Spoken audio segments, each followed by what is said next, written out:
Hello, my name is Delaney. I did an internship in the City Department of ICG Technology under Global Fund Services Tech. And this is really quick about me. I got my A in the SPC, and then I transferred here to Poly, where I'm doing computer science with cybersecurity focus. This is me and my team. This is the team I worked with for the 10 weeks I was an intern.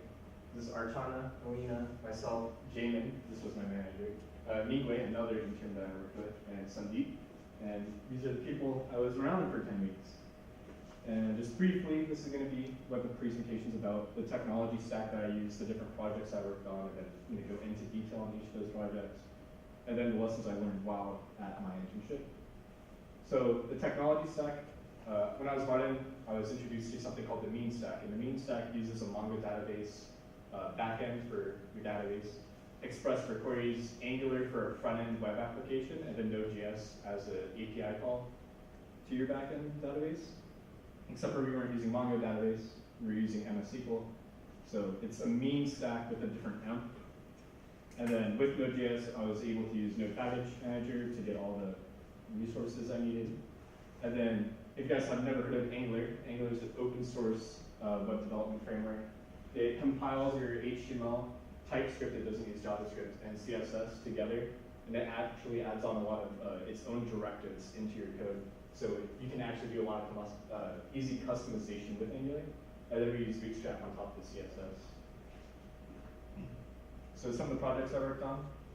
This is the first email I received while at my job. He wanted me to redesign our City Collaborate page, which is just a Facebook, but for the company. And our department was called Global Fund Services Technology.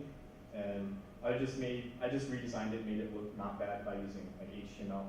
And then he posted this employee spotlight introducing me to the team to kind of start trying to get people to use the page. And then I had a demo, but I can't access it because it's an internal website. But there's these buttons on the City Collaborate page, and these buttons are Bootstrap generated. You can see by the classes. And the issue was we couldn't get Bootstrap to be used in City Collaborate because it didn't allow linking of any style sheets or external style sheets. So my manager made us figure out a way to smuggle these Bootstrap buttons into just basic HTML. So my intern partner and I developed this City icon generator, and this is the first iteration. It's very ugly. She did all the base functionality, like she made all of this, and then I started doing styling. So this was the first iteration. It was just to generate this small little hello button at the bottom. And then this is, my manager brought me on to restyle this. So I broke it up into two columns where one side has the button and then it's all live updating. So when you click a button, it changes. And then this is the final design. We broke it up more. And then you can kind of just, these are also all following all these colors, all these icons, or all city approved icons. I had to follow their styling guidelines. I had to use their actual documentation on how it should look, because we're only allowed to use certain text fonts and stuff like that. So this is all approved for City. And my manager is going to host this for other teams to use if they want to add it into their Collaborate page. And then we use these images that it would generate, and we'll just add an image tag instead of actually generating the Bootstrap. We just load in the image and host the image in the Collaborate page. So the next project, which was my team's overarching project that I got brought onto, they were developing something called CA Matrix. Well, CA stands for Corporate Action, so that's in the stock world, they have something called corporate actions where they either like double the price and reduce half the shares, or they half the shares and double the price. They do different actions based off what they need. So my team needs to create accounts to follow these corporate actions, track modifications, and then we have an operations team that makes decisions for City based off these operations. And then we delete the accounts if they're inactive or no longer in use. And when I was brought on, we had an Excel spreadsheet. It was took like 45 seconds to load this Excel spreadsheet. You couldn't search on it.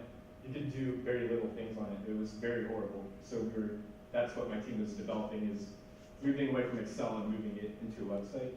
So there's a 7-step custodian transition process. So that means that anytime anything wanted to be changed, there's 7 steps. So it would be 1 step on the operations side, then 1 step on our side. And it was just very tedious for the developers. That caused excessive production support. involvement, which is us. We don't want to be dealing with operations. Turnaround time is very high just because there's so many steps. There's an Excel file can only be edited by one person, so if I went on lunch while I was editing it, no one else could edit the Excel spreadsheet. So that was pretty bad. And then there's no accountability for the Excel changes, so if I deleted everything, they don't know who did it. They would be able to find out, but it would take a lot longer than our Angular application, which has a reduced complexity, and it has 2 steps down from 7.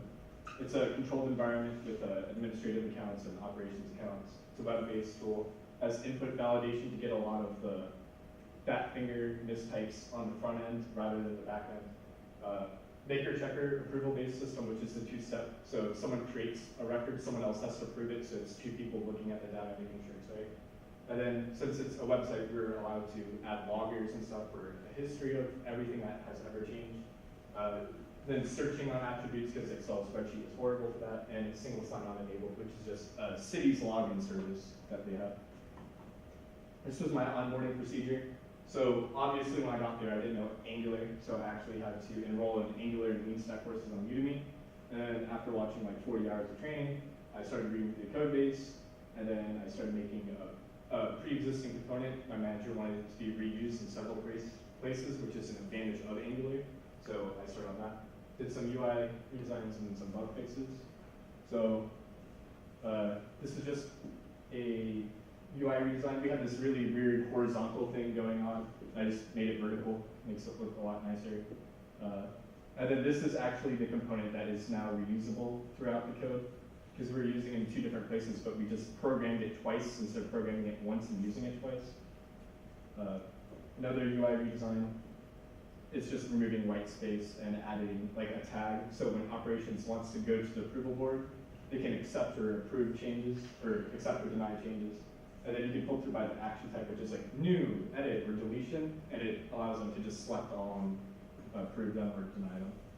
And then we're getting into my personal project that I had over the summer. It's called FeedRecon.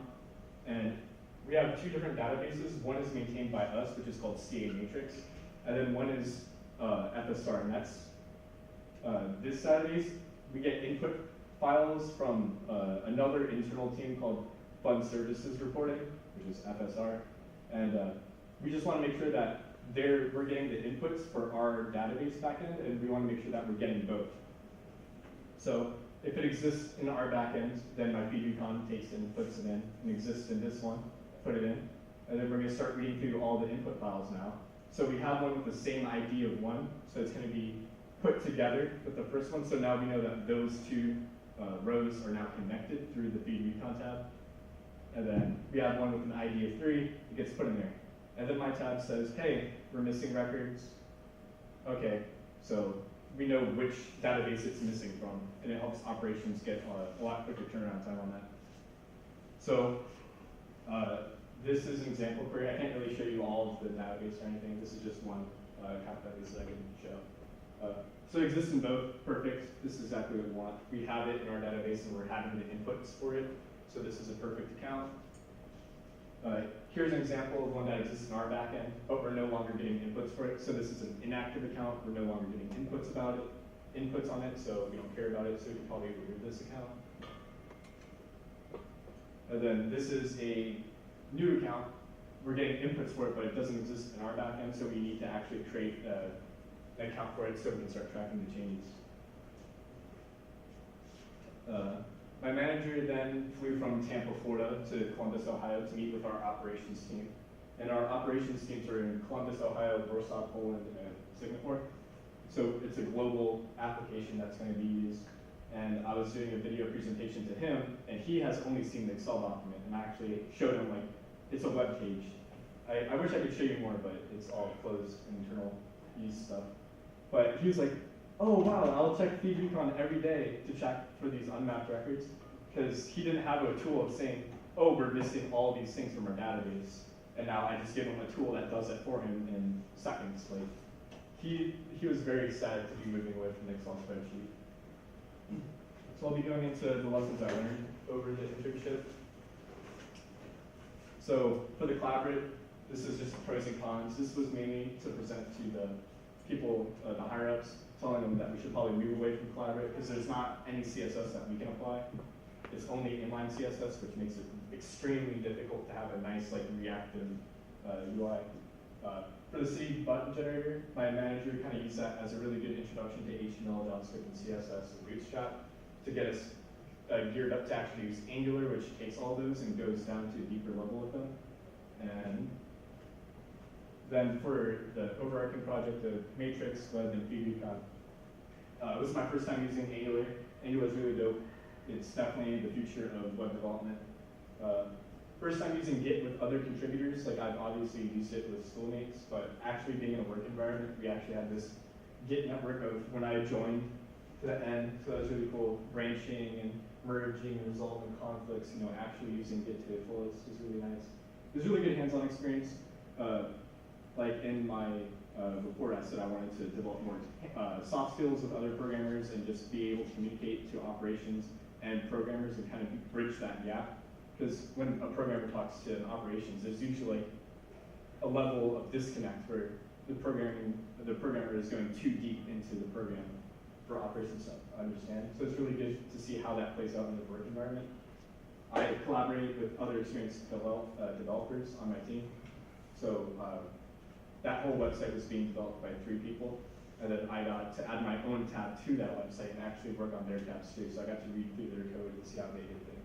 And it was a really good experience with Bootstrap, which I never really used before then. Thank you. If you guys have any questions?